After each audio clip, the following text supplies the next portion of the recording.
ॐ सहना भवतु सहनौ भुनक्तु सह वीर्यं करवावहै तेजस्विनावधीतमस्तु मा विद्विषावहै। ॐ शान्ति शान्ति शान्तिः। ॐ पूर्णमदः पूर्णमिदं पूर्णात् पूर्णमुदच्यते पूर्णस्य पूर्णमादाय पूर्णमेवावशिष्यते। ॐ शान्ति शान्ति शान्तिः। On the page 8. श्रुतिस्मृतिपुराणानाम् आलयं करुणालयं नमामि भगवत्पादं शङ्करं लोकशङ्करं शङ्करं शङ्कराचार्यं केशवं बादरायणं सूत्रभाष्यकृतौ वन्दे भगवन्तौ पुनः पुनः। ईश्वरो गुरुरात्मेति द्विभागिने व्योमवद्व्याप्तदेहाय दक्षिणामूर्तये नमः। गुकारस्त्वन्धकारो वै ऋकारस्तन्निवर्तकः अन्धकारनिरोधित्वात् गुरुरित्यभिधीयते। सदाशिवसमारम्भाम् आचार्यमध्यमाम् अस्मदाचार्यपर्यन्ताम् वन्दे गुरुपरम्पराम्।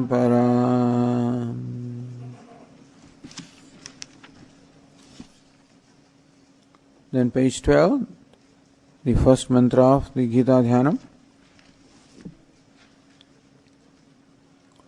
ॐ पार्थाय प्रतिबोधितां भगवता नारायणेन स्वयं व्यासेन ग्रथितां पुराणमुनिना मध्ये महाभारतम् अद्वैतामृतवर्षिणीं भगवतीम् अष्टादशाध्यायिनीम् अम्ब त्वामनुसन्दधामि भगवद्गीते भवद्वेषिणी।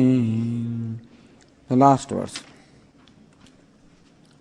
यं ब्रह्मा वरुणेन्द्ररुद्रमरुतः स्तुन्वन्ति दिव्यैस्तवैः वेदैः साङ्गपदक्रमोपनिषदैः गायन्ति यं सामगाः।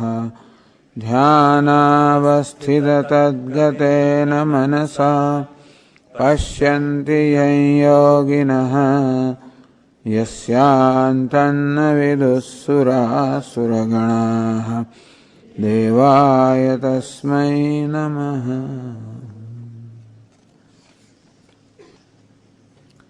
On the page 16, let us read from the verse 3. Jneyasya nitya sannyasi yo nadveshti na kankshati निर्द्वन्द्वो हि महाबाहो सुखं बन्धात् प्रमुच्यते संन्यासस्तु महाबाहो दुःखमाप्तुमयो गतः। योगयुक्तो मुनिर्ब्रह्म न चिरेणाधिगच्छति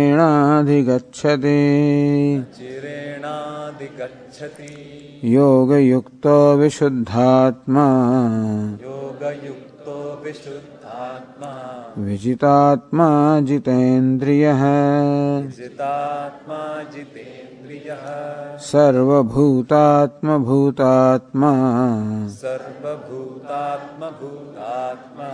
कुर्वन्नपि न लिप्यते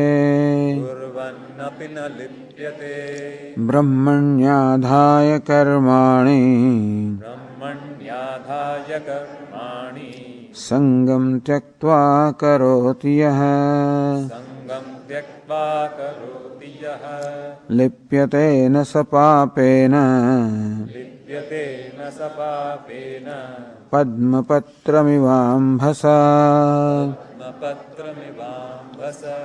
कायेन मनसा बुद्ध्या केवलैरिन्द्रियैरपि योगिनः कर्म कुर्वन्ति संगम त्यक्त्वात्मशुद्धये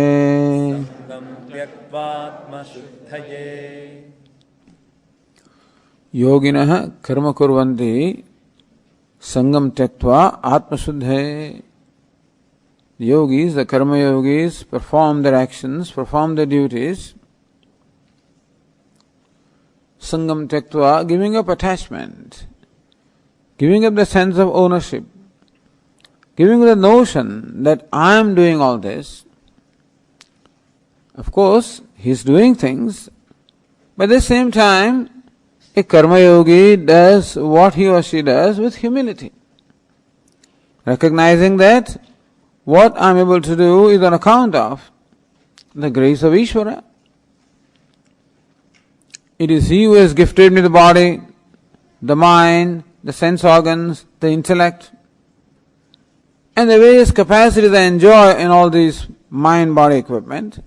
All of this is given to me. That in true sense, Ishvara is the owner of this body-mind complex, and it is by his inspiration that this action is being performed. It is by the opportunity provided by Ishvara also, by the inspiration given by Ishvara, by the capacities given by Ishvara that all this is being done. This is a reality. Karma yogi is aware of these realities. That I am doing something, no doubt about that, but my role is more like an instrument. Like a flute that our friend was playing a little while ago. Someone else plays through the flute. Of course, you require the flute to facilitate the player to play his tunes. So also I am an instrument in the hands of the Lord and He is functioning through me. I am happy that this is being done. It's my privilege that this action is being performed through me, that I am an instrument. It's a privilege. And so, action is being performed, he enjoys very performance of action without an undue sense of ownership. So this is called giving up attachment to the action.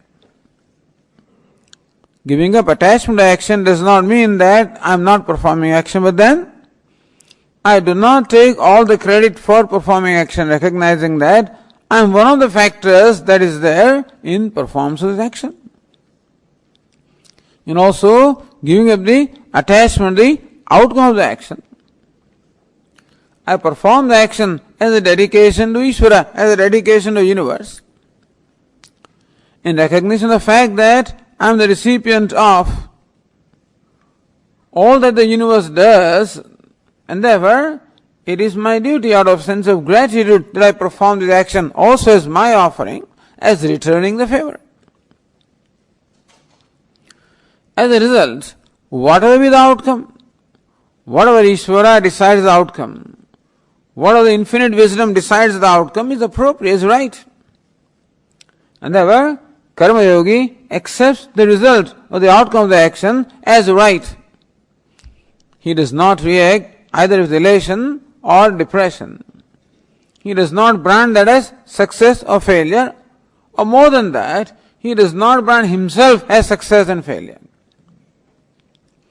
When you perform an action, success may come, failure may come, then all is okay. However, that success and failure is not so much the cause of pain for us, but it is identification with success and failure. When I brand myself as success and I brand myself as failure on account of taking the ownership of the outcome, then action is performed. It was successful. It did not succeed. Okay. That's the reality of life. But that I am successful, I am a failure, this is attachment to the result of action. Understand what is meant by attachment, identification. I judge myself based on the outcome, which I don't have to. This karma yogi does not do that. He is very objective with reference to the result of action. He says, okay, action did not yield the desired outcome, okay. What do I learn from this? What should I do next time? When we do not react with elation or depression, then we can maintain a balance of our mind, a tranquility of the mind. We are objective. Then we have the freedom to analyze the outcome, analyze the situation, then decide what to do. Whether do it again, do it differently, whatever decision I come to, and I proceed. Then it becomes a process of learning and growing. Atma Shuddha, this whole process of performing one's duties is conducive to inner purification. There is no doubt that the karma yogi performs action in keeping with dharma. It is taken for granted that it does not compromise dharma, of course.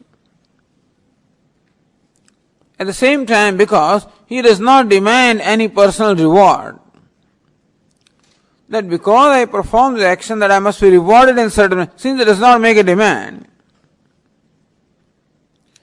If you make a demand of a certain reward, then whatever virtue is produced due to an action goes into giving you that, fulfilling the demand. If you don't make a demand, then what will Ishvara do? He has to reward us in some way. But Karma Yogi, he leaves that judgment to Ishvara. Let him decide what is the best outcome. Understand that outcome also has two dimensions. One is outcome as an objective phenomenon, that I perform an action, there is an outcome. That is objective outcome. So there is subjective outcome also. If I perform an action with a purpose of fulfilling a desire, then that desire may be fulfilled. That is subjective outcome. But if I do not demand any kind of personal reward through performing that action, then what is the subjective outcome? It results into inner purification. It results into the removal of my likes and dislikes, my inner impulses, such as anger, greed, lust. This is because they have no room, and therefore they become slowly and slowly given up. And thus a karma yogi becomes progressively more and more pure or more and more mature. When these impulses go, or the extent to which the impulses go, the mind becomes calmer. The calmer the mind is, more it is with me, more control I have of the mind, and ultimately the karma yogi gains a mastery over his own mind. Yoga yukto vishuddhatma. Because of the performance of karma in the spirit of yoga, vishuddhatma, he gains a purification of mind. Vijitatma, the mind becomes progressively more and more favorable, more and more available. Otherwise, mind is my greatest obstacle. Now instead of being obstacle, it becomes my friend. Vijitatma, jitendriya. when mind has become favorable to me, when I have the mastery over my mind, then the sense organs also, I gain a mastery. He becomes together as a person, integrated. There is a total harmony within the person. This is what the Karma Yoga does. As we said, what also happens is that the various desires converge into one desire. So far, when the Rajas was predominant, there were the desires of achieving, accomplishing, enjoying.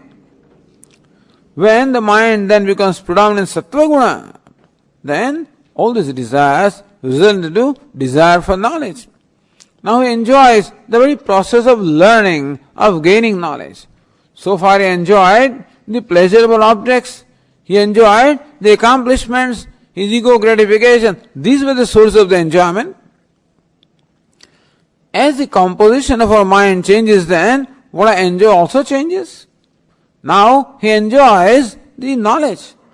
He enjoys listening to scriptures. So when there is a desire now for knowledge, now is the time that he can go to the teacher. He can dedicate himself totally to the pursuit of knowledge. And in the Vedic times, this was possible only when a person went to where the teacher was. And that required that the person had to give up his home and all those connections. So here is a stage when a person takes what we call Vividisha Sannyasa. Sannyasa or renunciation taken for the purpose of pursuing the knowledge. And that now he is ready for that. Because his mind has become free from the need for pleasures, his mind has become free from any other emotional attachments. He does not require now television. He doesn't require meaning objects of pleasure because he has this satisfaction within his own self. He doesn't have any emotional needs also. So there's freedom from emotional needs, freedom from the need for pleasures, freedom from the urges at the level of senses. When one is free, that is when one is ready to take sannyasa, this vividisha sannyasa, sannyasa or renunciation taken for the pursuit of knowledge. This is the second level of sannyasa. The first level of sannyasa, purification of mind, freedom from raga dveshas, freedom from impulses of attachment, aversion, anger, etc. Second level of sannyasa is a formal sannyasa taken for the pursuit of knowledge. And then comes the third level of sannyasa, which is the sannyasa or renunciation in primary sense. It is called Vidvat sannyasa, the renunciation characterized by wisdom. And we'll proceed to discuss what the nature of that sannyasa is. Before that, on the page 18, there is verse number 12, which also we have to discuss before we proceed. Here Lord Krishna shows the contrast between the two lifestyles. One is the life of yoga, other is the life of bhoga.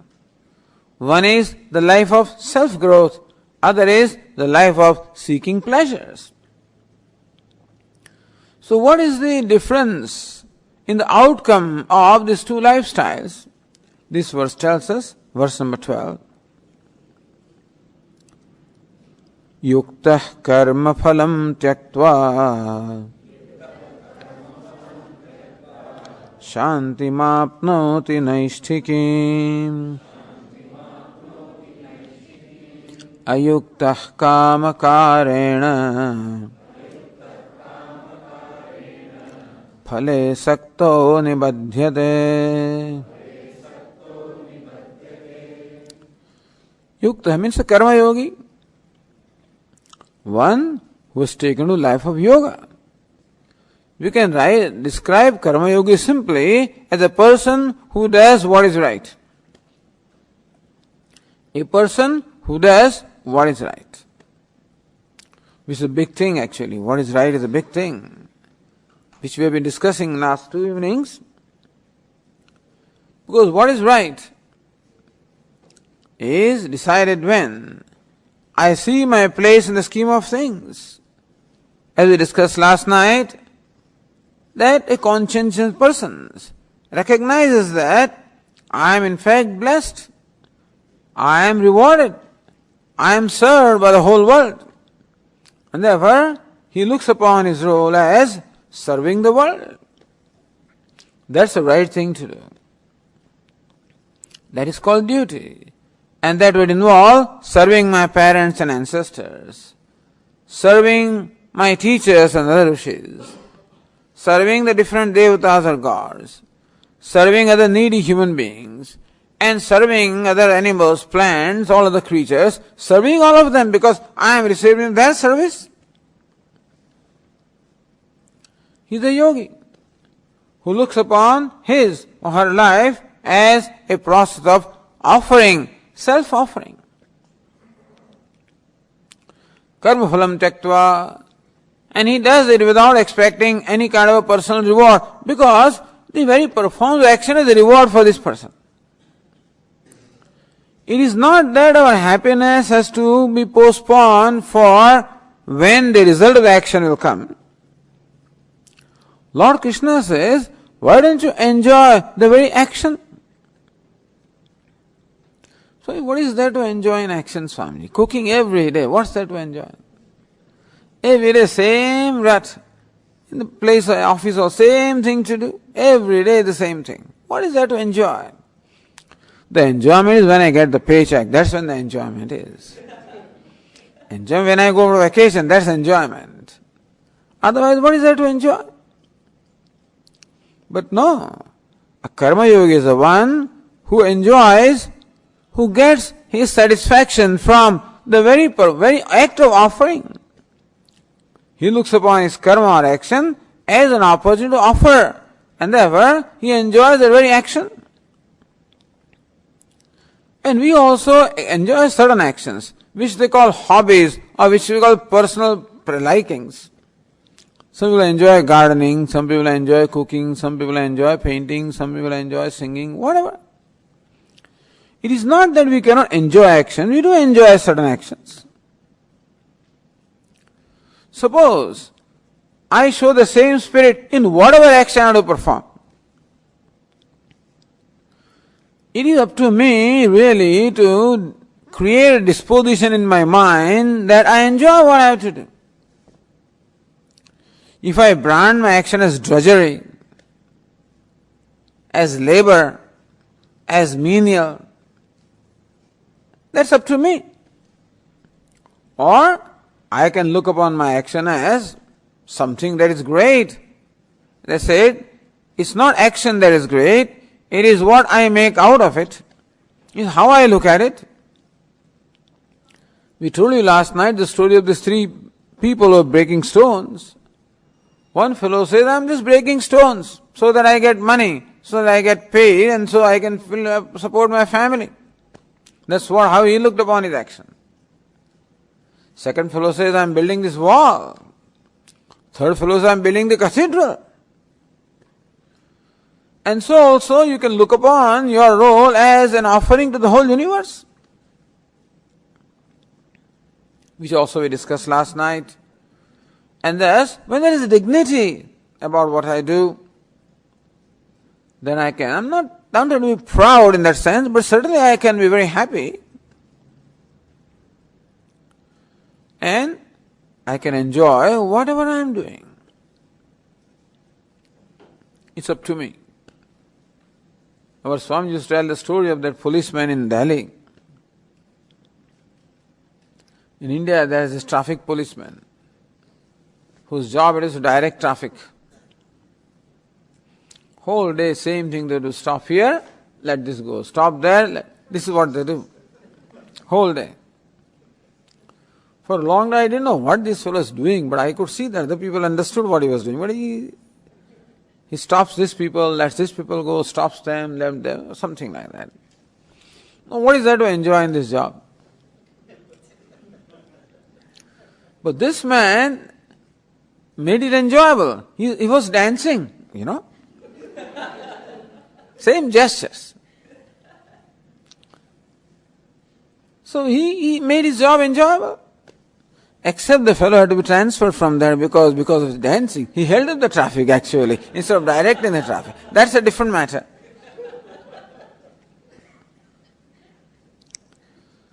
But if you take interest, you put our heart into it, I think that anything can be made enjoyable. Enjoy what you are doing, then the outcome will not be important. After all, what we want is happiness. If action can be enjoyed, what does it matter what the outcome is? Therefore, karma phalam tyaktva, the karma yogi welcomes whatever outcome comes. It is prasada of the Lord, it is gift of God. So he enjoys action also, enjoys outcome also. And therefore, our habitual impulses, when things do not go my way, I get angry, frustrated, depressed, I start blaming others, start blaming myself. This creates a big storm. If things go my way, then also there is storm because I become so elated. I congratulate myself, I take the credit for that, I become very proud. Both ways, the mind it doesn't enjoy the tranquility. But karma yogi, shanti mapnoti naishtikim. He enjoys the tranquility, which ultimately results into a desire for knowledge, which results into his going to the teacher, gaining the knowledge, gaining abundance in knowledge. Naishtikim shantim, he gains what we call the everlasting peace, which is the nature of the self. He gains an abidance in the knowledge of his own self, and thus gain abiding peace, which is the nature of the self. Thus yoga, ultimately karma yoga, leads to moksha. That is the goal of the life. This is one way of living life. Other way, the second line describes. Ayuktaha kamakarena phale sakto nibadhyate. Other fellow is not a yogi, he is a bhogi. Bhogi means one whose conclusion it is that the happiness has to come from outside. I can be happy only when I have pleasurable objects. I can be happy only when my ego is gratified. And therefore, a person is always seeking self-gratification. From everything and anything that he does, he is seeking self-gratification. Either gratification of senses through pleasurable objects, gratification of emotions through pleasurable company, gratification of intellect through pleasurable knowledge, meaning this knowledge coming from newspapers and stuff like that, and gratification of his ego which comes from recognition and name and fame and power. That's what he's seeking. So this is called a bhogi, one whose life is dedicated to seeking nothing but gratification. Ayuktaha kamakarana, he's always driven by his desire, driven by his cravings. And when desire is there, anger also is going to be there. Because it is not the desire to be satisfied all the time. Very often, in spite of my working hard, the desire is not satisfied. I get angry, I get frustrated. When desire is satisfied, then also there is no peace of mind because my mind wants more. So when desire is satisfied, the result is lobha or greed. At no point that this person enjoys peace. Swami, what is there in peace? It sounds very dull. There's no excitement in life. What you want is excitement. But unfortunately, all that excitement ultimately creates such a void. That excitement is a very short-lived process. I get excited because I got what I wanted. And it subsides very shortly. There is another void and then my mind wants something else. then I have to work hard and wait for the time when my desire is fulfilled, then another excitement comes. If the desire is not fulfilled, of course, a lot of anger and frustration also will come. When it's fulfilled, another excitement comes. Creates another void. And the desire to become free from that void. So people who are always riding the waves of excitement, they do not realize that excitement results into a void and a further desire. It's a very short-lived experience. And therefore, ayukta kamakarena, the person who is always driven by his desire, driven by his ambitions, driven by these inner pressures to achieve something, to acquire something, to prove myself, to enjoy something. Phale sakta, to that person, the action, the process is not important. To that person, the phala, the outcome is important. Even while performing action, his mind is all the time thinking about the outcome. Working for the whole month, he only thinks of the paycheck, that's all he thinks. Working for the whole year, he thinks of only vacation. While cooking, thinks of only eating. His mind is engaged always in the result, in the outcome. That also means that our total attention is not available to action because part of the mind is engaged always in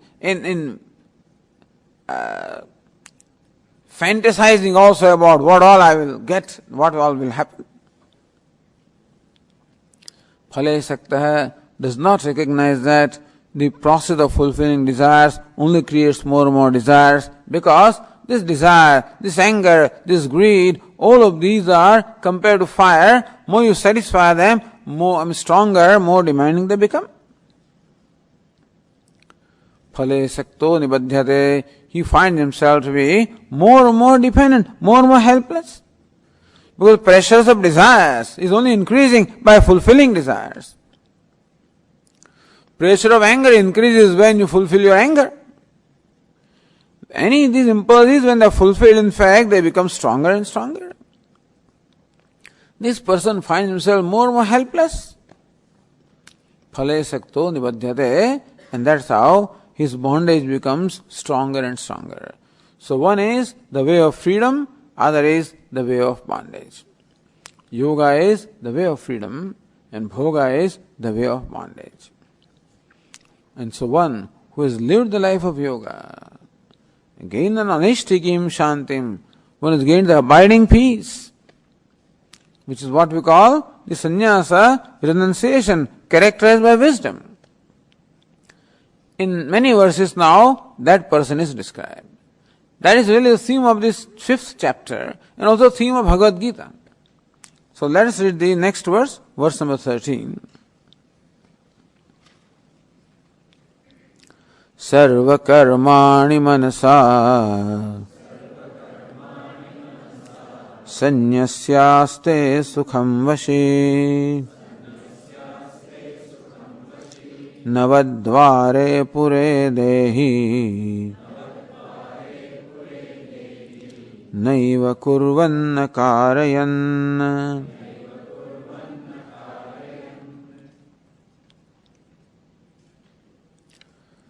Sarva karmani manasa sanyasya.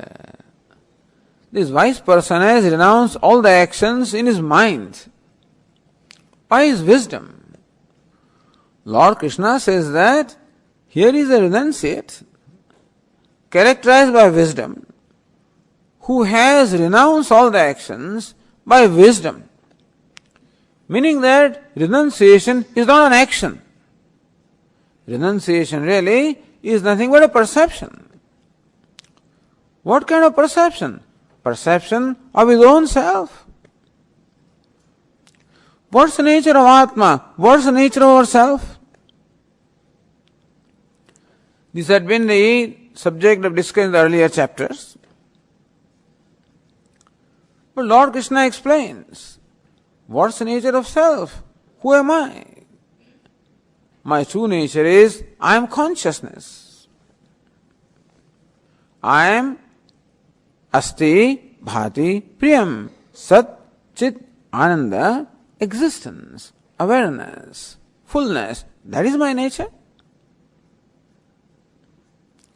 And that's the reason why we love this. The love of the self is very natural. And love for the self reflects itself in my life as love for existence, always love to be.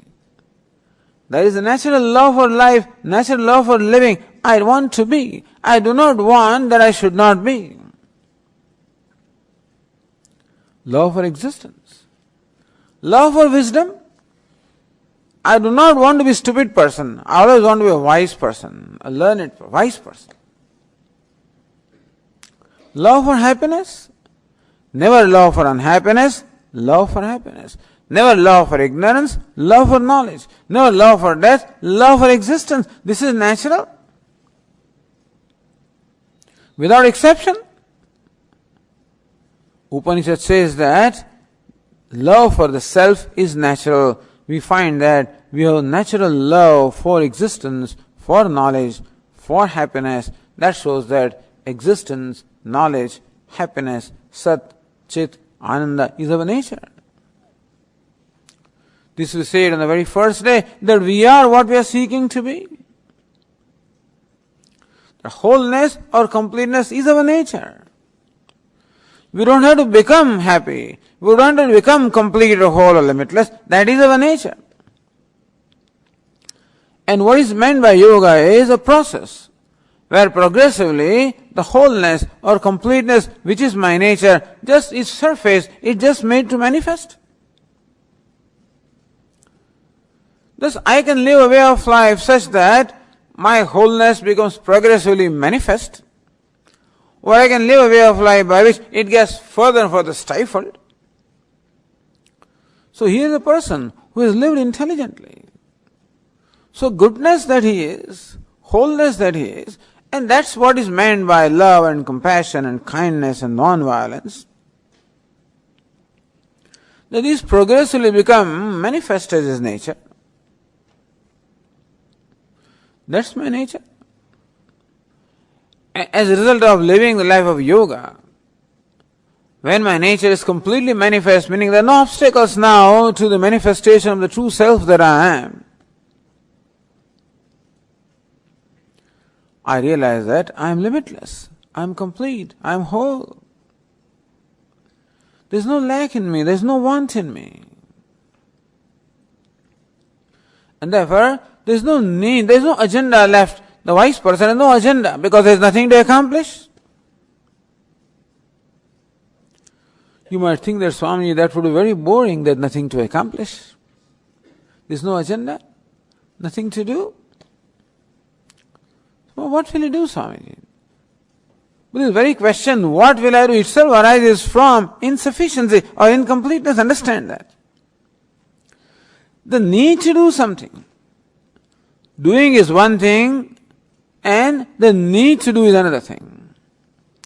The wise person is not free from doing. He may be doing lots of things.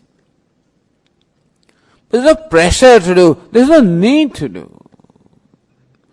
There is no internal pressure that he has to do something, as we described in the first day. He is free from all internal pressure, all compulsions. There is no compulsion within and no compulsion without. That's called freedom. Freedom from compulsion, freedom from inner pressure, freedom from want, freedom from lack. Inasmuch as desires are a result of a lack or a want, and for an ignorant person, actions are the expressions of desires, and desires are expressions of lack or want, so that desire arising from lack or want is not then the wise person. In that sense, we say he is free from desires. Swami, you say that we should become free from desire. I didn't say that. People always, seem to take these sentences and understand as they want to understand. Vedanta says become free from desire. Nobody says that. Nobody can become free from desire. It has to happen by living life intelligently, by living life in the process of yoga.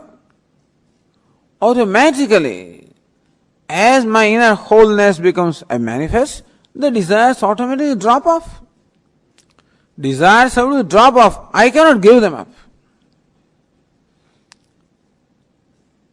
They say, don't get angry. No, nobody can do that because I don't get angry. Anger gets me. Desire gets me. I don't desire. I don't have freedom to not to desire. Desire comes. Like these two men standing on the bank of the Ganges in winter in Rishikesh, in India, shivering in cold, and they saw a thick blanket floating in water, in the current of the river. One of the two men was bold. He plunged into water, swam across, and got hold of that blanket. But instead of returning to the bank, this fellow started, floating along with the blanket. And he was being swept in the current of the water. The Ganges current is very fast. So this man shouted from it, hey, come on, come back here.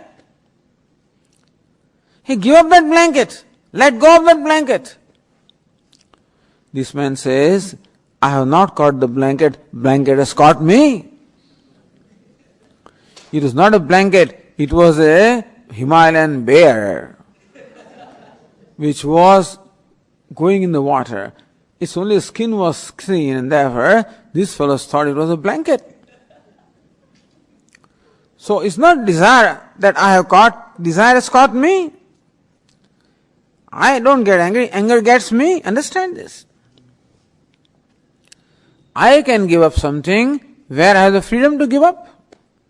If I am holding to an object, I have freedom to give up. But when I am held by an object, then how can I give up? If you tie me around this, with ropes along this chair, I have no freedom. So also, it is not that wise person has given up desires. It is that desires have gone away in the wake of this inner satisfaction that comes. We also become free from desire to the extent that we discover an inner contentment, inner satisfaction, a satisfaction with our own self. What causes desire is dissatisfaction with my own self. That is what causes desire. And the extent to which I discover satisfaction in myself, to that extent, desires will go themselves. No reason to be there. Wise person has no desires because he experiences fullness. There's nothing to do, at least to become full, become happy. Now if he performs actions are performed not for happiness, out of happiness. Action can be performed out of happiness also. Usually people do things for the sake of happiness. But then there are moments sometimes when we are so happy that we do things out of happiness. You start singing out of happiness. Otherwise this fellow would never sing. Starting trouble. Come on, sing. If it takes 5 minutes time, then no, I can't sing. But when he's happy, he just sings. He becomes so generous, becomes so kind.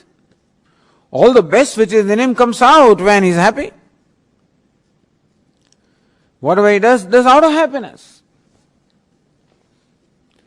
So it's not that actions are performed only out of desire for happiness, they can be performed out of happiness, out of fullness also. So when it's said that the wise person has given up all the actions, it is not that he is inactive.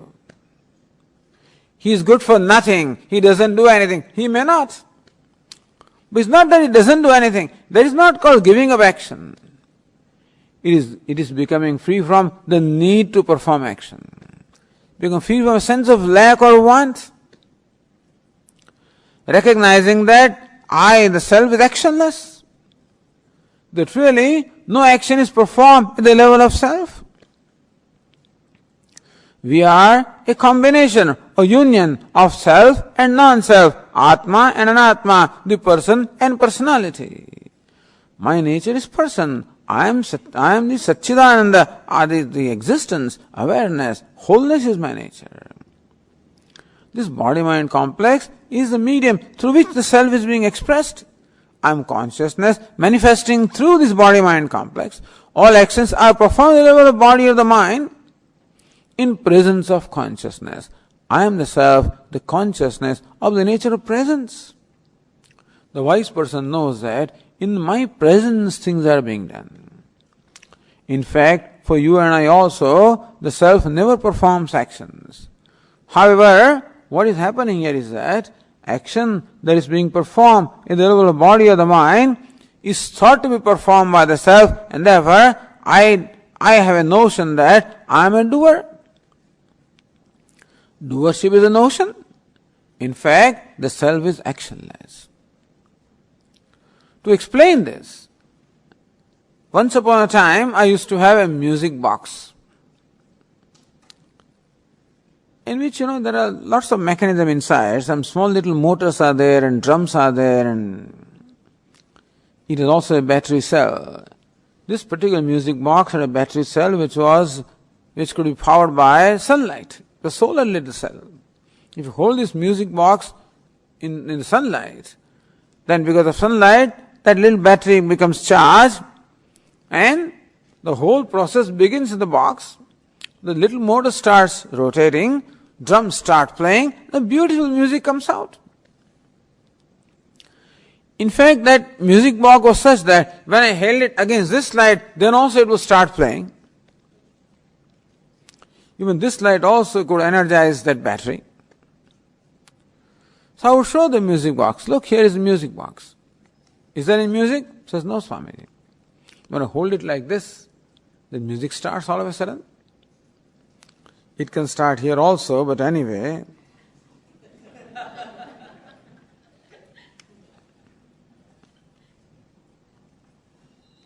Suppose I do this.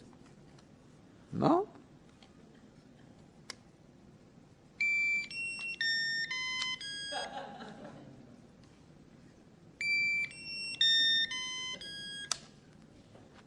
So held against the light. Take away from light. But anyway, so then the question is, who is playing music? There was no music until the box was held before the light. When I hold it before the light, the music starts playing. Can you say that the light is playing the music? Light says, I don't know. I don't do anything. Light does not have any will, doesn't have any desire, there's no activity, nothing. In presence of light, the music is played. Without the light, music will not be played. It is in presence of light that it is played. All the mechanism is in the box. Similarly, all the mechanism is in this body-mind complex. That is where all the actions take place. In presence of consciousness, which enlivens this body, enlivens the mind, and that's how it is nature of the body-mind complex to do things. That's what its nature is. In presence of consciousness, the actions take place. The ignorant person not knowing this, since I look upon myself as body, therefore, when body does things, I say, I do this. When mind does something, I say, I do that. But that is because of identification mind. Just as while watching movie, when my favorite actor, when he wins lottery, I jump with joy here as I won the lottery. His wife has left, he is crying, I start crying here. It is called sympathy, so identification. Where I forget my own identity and become something else.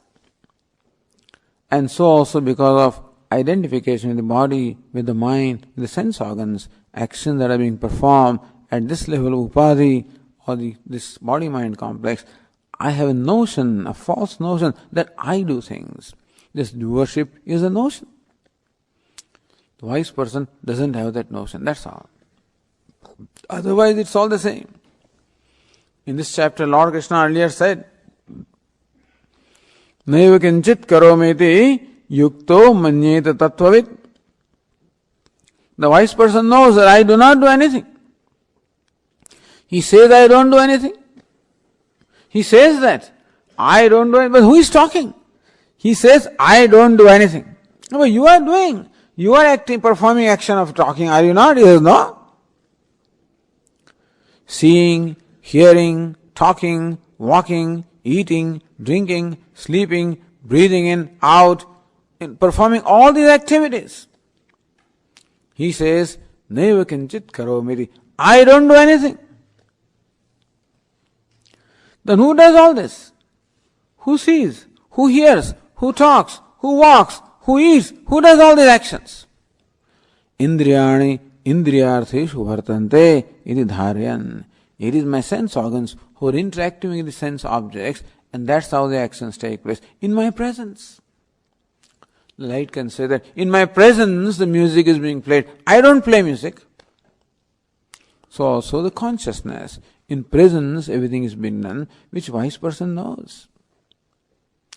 It is this knowledge, is a wisdom. That is how he knows himself as actionless. This is called renouncing action. There is no renunciation. It's only wisdom, knowing that, in fact, I do not perform action. Actionlessness. Sarva karmani manasa. By wisdom, the wise person has renounced actions, meaning that has become free from sense of agency, from kartrutva, sense of doership, which was the product of ignorance, which is no more there, and therefore he is free from sense of doership. But Swamiji, when now he is wise, he is free, does he live or does he die? So you say there is no agenda. He says, Aste, no, he continues to live. He doesn't have an agenda, but then his body is a product of his prarabdha or destiny. As long as destiny is there, so long the person continues to live. When he lives, then he must suffer like we do. Heat and cold, pleasure and pain, honor and dishonor, gain and loss. Sometimes planets are not favorable. All kinds of problems are there. If the wise person also continues to live, he must also suffer. No, sukham aste, he lives very happily. Because if there is pain, emotional pain is the pain is at the level of the body-mind complex, he is totally free from the identification. And there is no pain actually. Pain can be at the level of body. That is of course a physical reality. But the pain from which we have to become free is the emotional pain. It's not so much the pain at the level of body, which is what we call samsara, is emotional pain. The pain arises from hurt, from guilt. When I have the notion that I do something, then if I do something improper, there is a sense of guilt.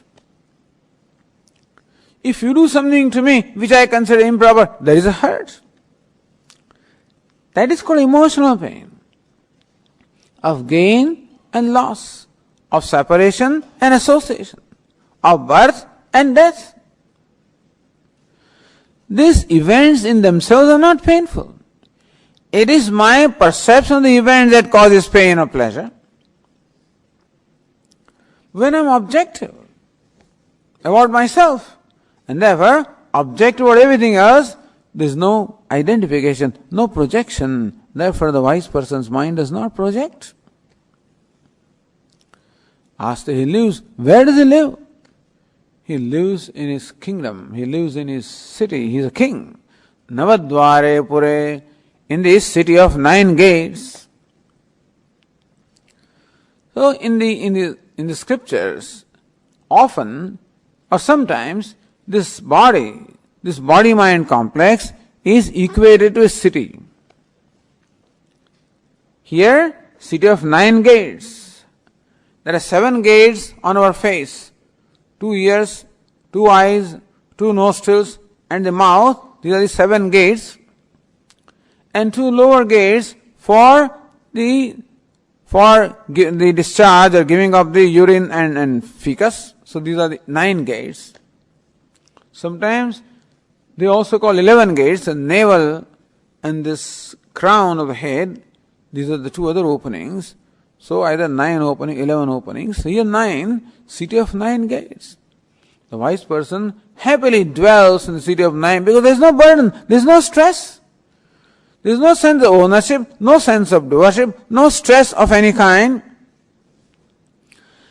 Outwardly, that person will be performing lots of actions, many more things than what we do, and still there is no burden at all. All the burden comes from the sense of doership. Burden comes from attachment to the result, attachment to the action. He is free from those things. Dwelling happily in the city of the nine gates. Naiva kurvan na karayan. He neither does anything nor causes anything to do anything. Neither self does anything nor self causes anybody to do anything. That is being explained in the next verse, verse 14. Let us read that. न कर्तृत्वं न कर्माणि लोकस्य सृजति प्रभुः न कर्मफल संयोगम् स्वभावस्तु प्रवर्तते.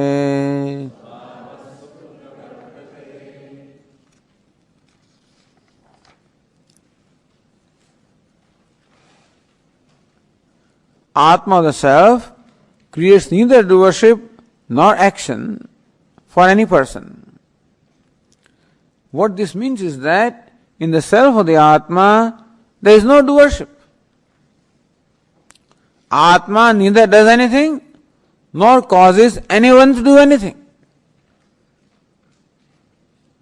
There is no doership nor the cause of doership. See, either I do something or I cause someone else to do something. Take the case of Lord Krishna and Arjuna. You know that before the war itself, Lord Krishna declared that I will not fight the battle. I won't do anything. That's why he keeps telling Arjuna, you fight the battle. So Lord Krishna can be said himself not doing anything, but causing Arjuna to do something. So it looks like Arjuna is doing, Lord Krishna is causing. Doing was kartrutva, causing was karayitrutva. Doing or causing someone to do. Here Lord Krishna says that the self of the Atma doesn't have doership, it neither does anything nor causes anyone to do anything.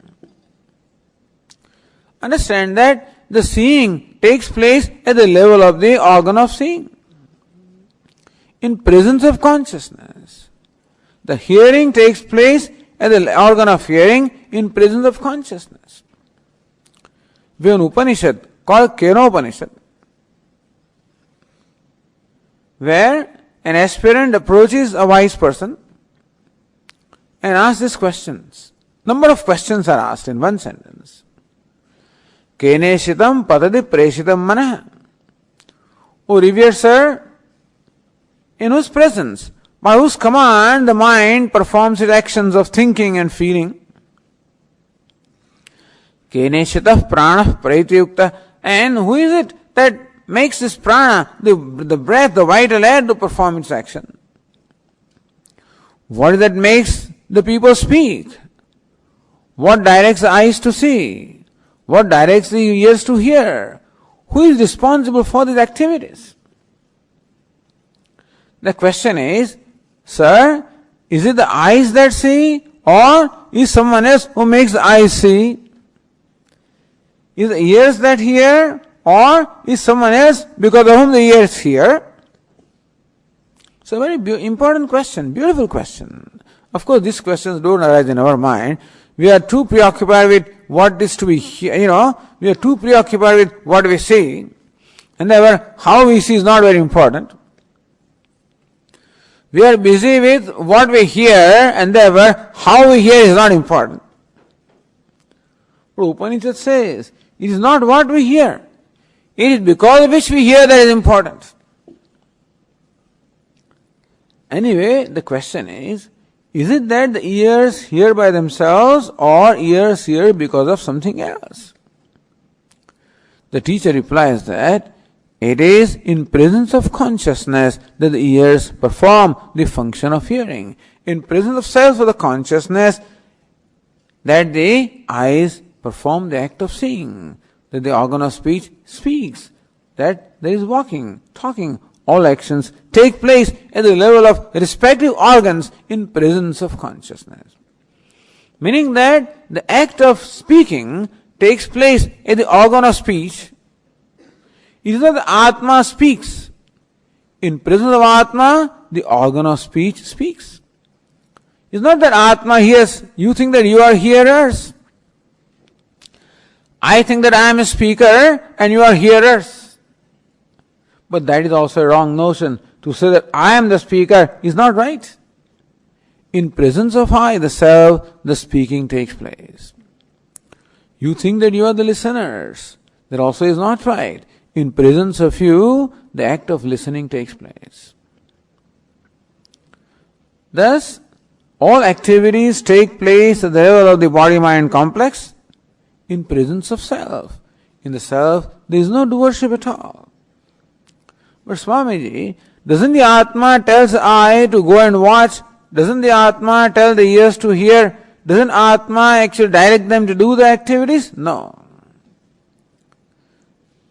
Just as the light does not do anything, doesn't ask the music box to play, neither the light plays, nor makes a music box to play. Understand this. All playing is in the music box. The light doesn't play itself, nor does it command or does it direct the music box to play. Light just is. In presence of it, just as the music takes place, so also in presence of self, everything takes place. Na karma phala sanyogam. In fact, the self does not have any experience of karma phala also. Neither does anything, nor does it experience anything. That's what you and I are. The I, the self, neither does nor experience. And who does this? Svabhavastu pravardate. It is svabhava, it is this matter, the prakriti, the primordial energy of which this body-mind complex is made. That's what does everything in presence of the self. Further, the verse 15 tells us, Na datte kasyachit papam na chaiva sukrutam vibhuhu ajnanena vrutam jnanam tena muhyanti jantavah. This verse says that even punya and papa, virtue and vice also does not touch the self. That's nice to know, isn't it? The Swamiji, I don't do anything. Punya does not touch me. Papa does not touch me. I don't do anything. Understand, this is not to be said, this has to happen. Just because I declare I do not do anything doesn't mean that I don't do anything. It is something to be seen, discovered. I can't command this knowledge that I don't know. And the knowledge has to happen. The knowledge that I am actionless has to happen. When we create conditions for the knowledge to happen, first condition is the purification of mind, in which there is desire to know. Then there is approaching the teacher. Then listening to the teacher. Contemplating upon that. Discovering this truth. So when all these conditions are created, knowledge takes place. When I realize that I am actionless, I am a complete self, I am limitless, I am actionless. All punya and papa, all actions are the level of the upadhi. All punya papa also is the level of upadhi or the body-mind complex. That I am not touched by punya or papa. I am not touched by anything. That's a reality. Swamiji, thank you very much. So from now on I can do what I want to do. Because you say that the Atma is not touched by punya or papa. That's fine. See, it is like this man. listening to a class like this, this is what Vedanta teaches us day in and day out. So this man, this was in Rishikesh, and it was winter when the camp was going on, and this man said, I don't do anything, I'm Brahman, I'm actionless. So this group of people went to take a dip in the Ganges, very cold water. We tell them to take 3 dips and come out. Don't stand in water because your body may get frozen. This man goes and stands in water. So, I am Brahman. I don't do anything. People appeal to him, says, come on, come out. He says, no, I am not the body. Things are happening to the body. What to do? Somebody had a bright idea. He brought a stick and gave 2 blows on his back. Hey, why are you hitting me? I'm not hitting you. I'm hitting the body.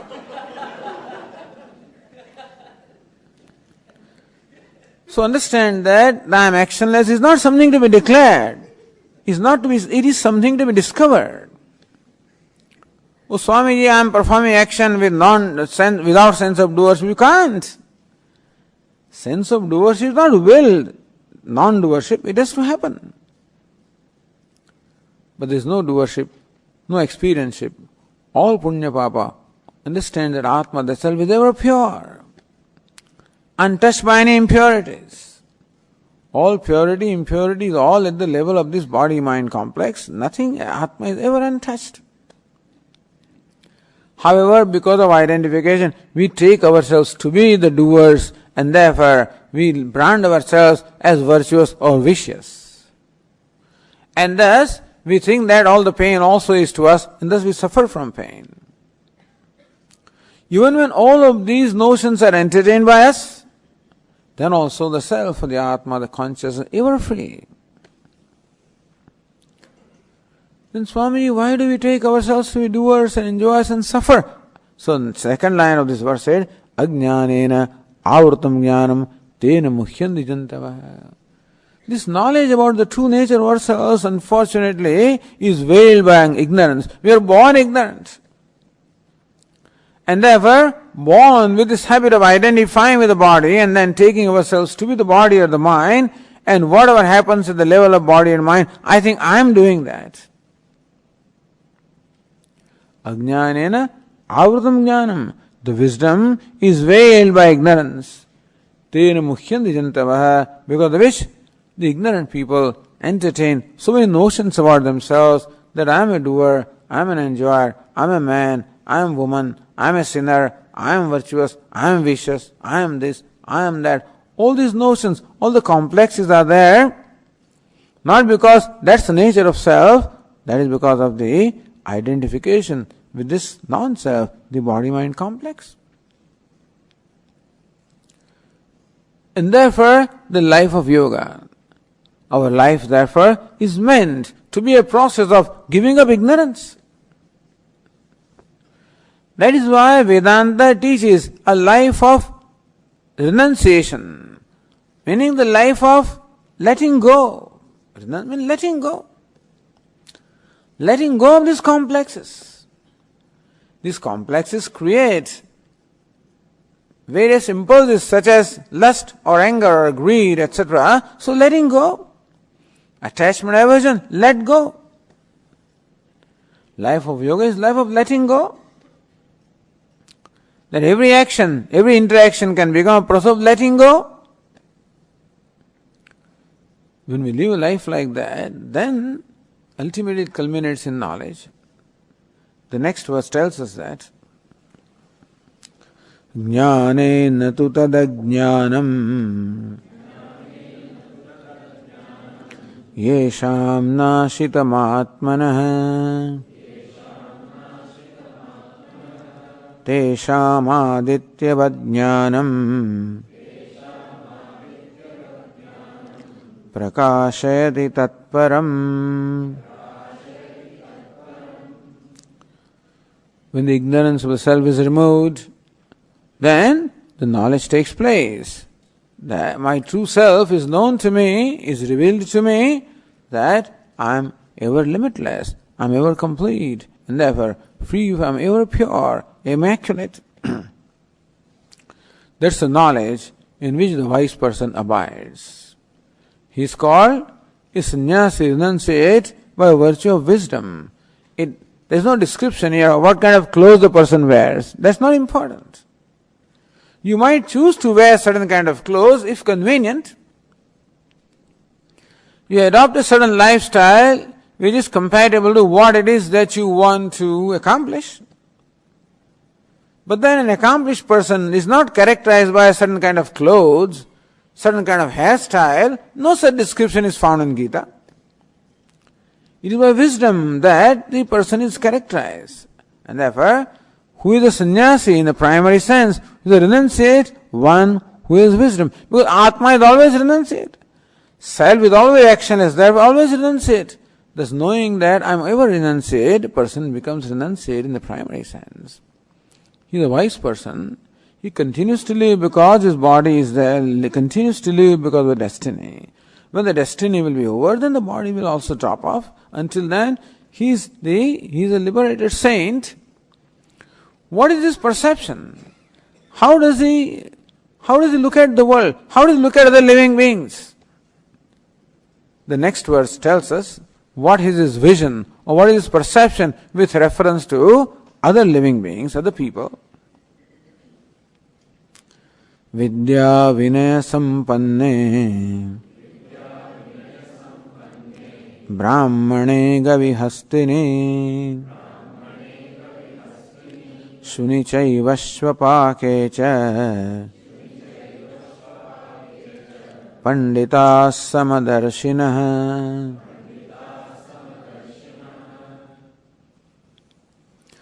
So the last line says Panditaha samadarshinaha. Panditaha. The word Pandita he means a wise person. Pandita also means a scholar, also means a learned people, but here Pandita means a wise person. Pandam itaha panditaha. One who has attained Panda, the wisdom. Wisdom about the true nature of one's own self is called Pandita, the wise people. So what's the characteristic of a wise person? Samadarshinaha.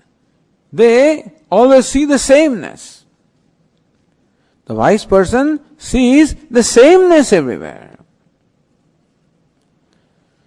So what the eyes perceive or the sense organs perceive is all non-same, is all dissimilar. There is nothing same or nothing identical in the universe. No two things are the same. Look at the Creator, everything is unique.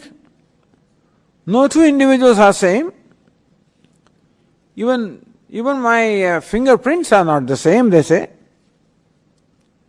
The two fingerprints are not identical, they're different.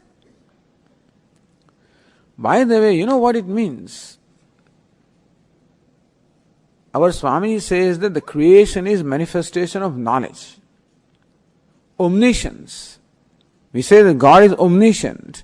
It is omniscience that is manifest as His knowledge, as the universe of names and forms. You can see how omniscience is evident everywhere.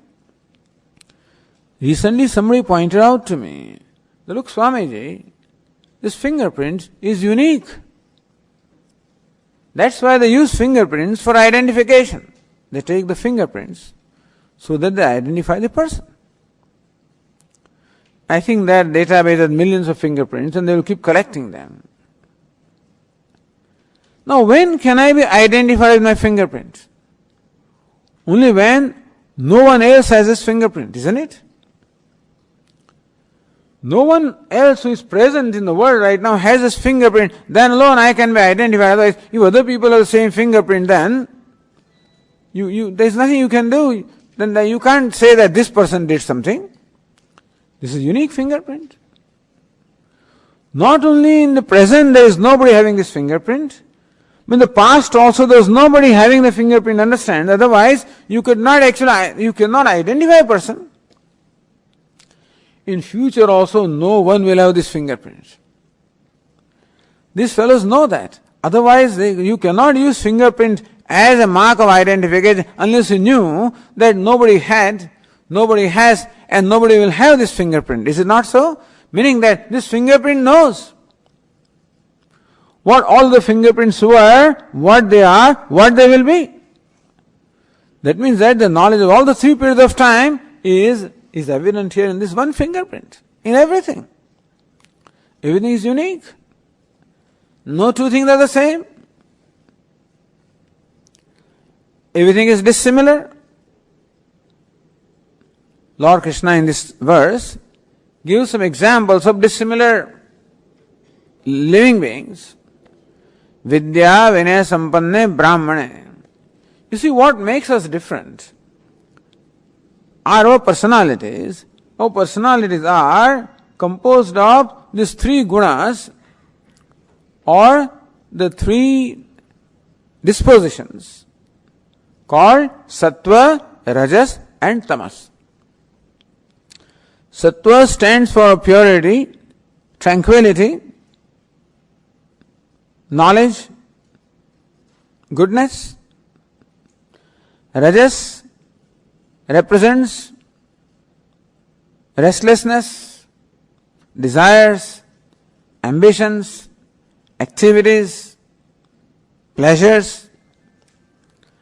And Tamas represents, or Tamas stands for darkness, dullness, lack of motivation, inactivity, inertness. Sattva, Rajas and Tamas. The whole universe of sentient and insentient beings is composed of these three gunas or dispositions, Sattva, Rajas and Tamas. Our personality also is made of these three gunas, Sattva, Rajas and Tamas. That this gross body is made of Tamoguna, Tamas, because it is inert. Our organs of action and our vital air is made of Rajas, Rajoguna, because it is characterized by activity. Our organs of perception and mind, which are the instruments of knowledge, are made of Sattva. Our personality is made of three gunas, Sattva, Rajas, Tamas, everyone's, including a mosquito, including a rock, everything. What makes us different from each other is that the composition of these three gunas is different in me, in you and everybody. Therefore, our personalities are different. Where the personalities are different, the person, the consciousness manifesting through the personality is the same. Just as the bulbs may be many and different, but the electricity manifesting through them is one. So also, what distinguishes you from me is that my personality is different from your personality. My body, sense organs, mind complex is different from yours because the composition of the three gunas is different. However, the person, the consciousness, the self manifesting through this personality is the same as the self manifesting through any other personality. Even through a rock for that matter. Just as waves are many, but the water manifesting through waves is one. Ornaments may be many and varied, but the gold manifesting through ornaments is one. And so also the personalities are many, but the person, the self, the consciousness manifesting through all of them is one, identical. One and non-dual. What we see are all differences, which are there, no doubt. But differences is not the reality of the life. Vedanta teaches that in and through this difference or diversity, there is unity, there is oneness. There is something different between you and I, no doubt about that. At the same time, there is something identical between you and I also. That this personality is like a costume that an actor puts on. Like an actor wearing a costume. And so also the person or self wearing a costume, this personality. There are countless costumes and therefore there appear to be so many actors, but in fact one actor wearing all these countless costumes. One person manifesting through all these personalities. And this is easy to understand now because the scientists also explain that what we call tangible matter is nothing but the waves or vibrations of energy. Energy vibrating in different way is felt as though it is tangible matter. So even the science also tells that in and through this matter, which is diverse and varied, there is one principle called energy. Vedanta says that that principle is consciousness. It's not itself. Call it Brahman, call it God, call it self. Is there one principle alone that manifests as this whole universe of names and forms of the diversity. And that is our true nature. That's what you are, that's what I am. Not that you and I are confined to this body-mind complex. In fact, you and I are the self, the universal self, one without a second. The wise person knows himself in this manner and knows everyone also in that manner. Therefore, in all these the outwardly diverse looking personalities, Lord Krishna gives here the examples of few personalities. Vidya Vinaya Sampanne Brahmane. There is a Brahmana, a pious person who is learned and modest. He is what we call a sattvic person, where the sattva guna is predominant. In a cow, Gavi, in a cow, where Rajoguna is predominant. Hastini, elephant, where Tamoguna is predominant. In a dog eater, in all these, the Tamoguna is progressively increasing. So Lord Krishna here gives a few examples, beginning from predominantly Sattva to Rajas and predominantly Tamas. All the different beings are there in this world. They all look different. However, Panditaha Samadarshinaha, the wise are those who see the same self in all of them. He sees the own self in all of them.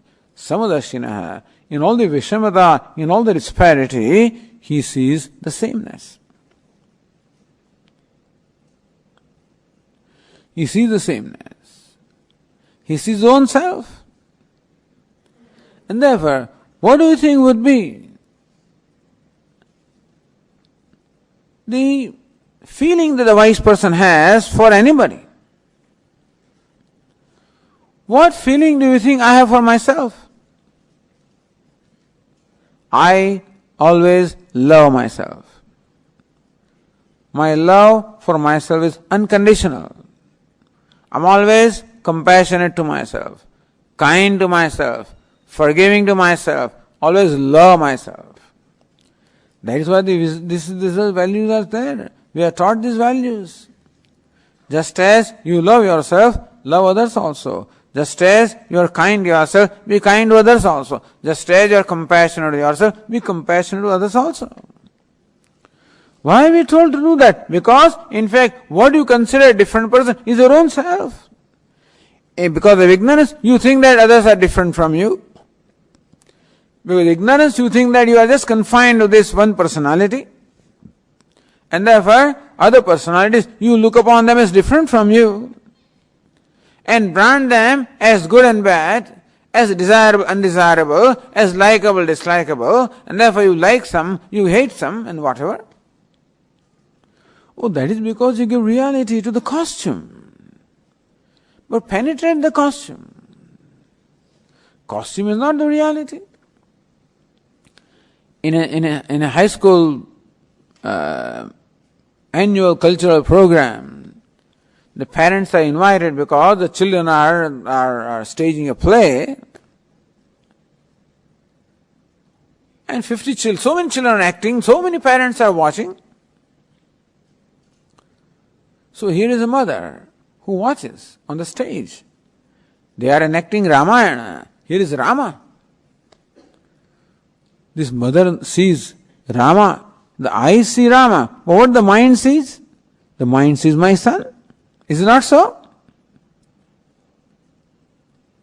This is Ravana. Other father sees Ravana. The Ravana is his enemy. The eyes perceive what? Ravana. But the mind perceives what?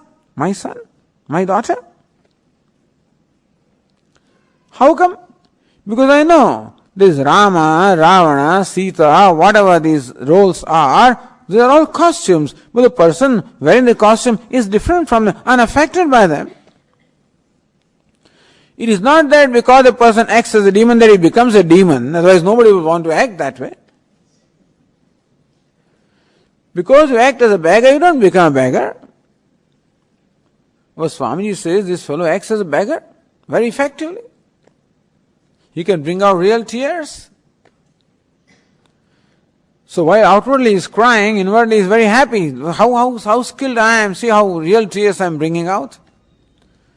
Because in the process of begging, he is going to be richer by a few $1 million. If acting as a beggar, if he became beggar, nobody will want to take that role. We know very well that the attributes of the role never touch the actor. And so also the attributes, the limitations of this costume, they never touch the self. I am limitless in spite of limitations. In spite of limitations of the body, mind, I am limitless. In spite of all the want and lack and incompleteness at the level of mind, I am still a complete being. This is what the wise person knows and sees, that everything as a manifestation of that completeness. Therefore, see the same self. Therefore, there is no aversion, there is no attachment. No attachment, no aversion. Swamiji, what would then be? There is no attachment, no aversion. Sounds very dull. No. When there is no attachment, no aversion, then what there is a natural feeling, which is love. Love is our nature. We don't have to do anything to love. But our attachments and aversions are only stifling that love. When the stifling factors are no more there, all he has is love for everything. Whether it's a dog, or a brahmana, or a cow, or elephant, or whatever it is. Whether friend or foe, sinner or saint, whoever they are, he perceives them all as the same. He may treat them differently because that's what the code of conduct requires. He will treat a dog as a dog. So when a learned person comes, he will give him a seat, a respectable seat. If a dog comes, he will not give them that seat. The dog will be in the dog's place. He may not outwardly treat them as equal, but he sees them as equal. His respect and love for them is the same. He doesn't hate a dog and he doesn't, the same affection, same love. Whereas while following the code of conduct, because otherwise it will tremendous confusion, while following code of conduct, but he doesn't, his vision is the same for everybody. Nirdosham is samam, because he knows that self is unaffected, untouched by any attributes of the body-mind complex. So this is the vision of the wise person. And what this means is that what is spontaneous or effortless for the wise person should become our sadhanam. It should become an effort on our part. What is natural trait for that person becomes something to be practiced by us so that someday we can become like that. The subsequent verse also describes that. We'll continue that tomorrow. Om Purnamadah Purnamidam Purnat Purnamudachyate Purnasya Purnamadaya Purnameva Vashishyate. Om Shanti Shanti Shanti Hari Om Shri Gurubhyo Namaha Hari Om.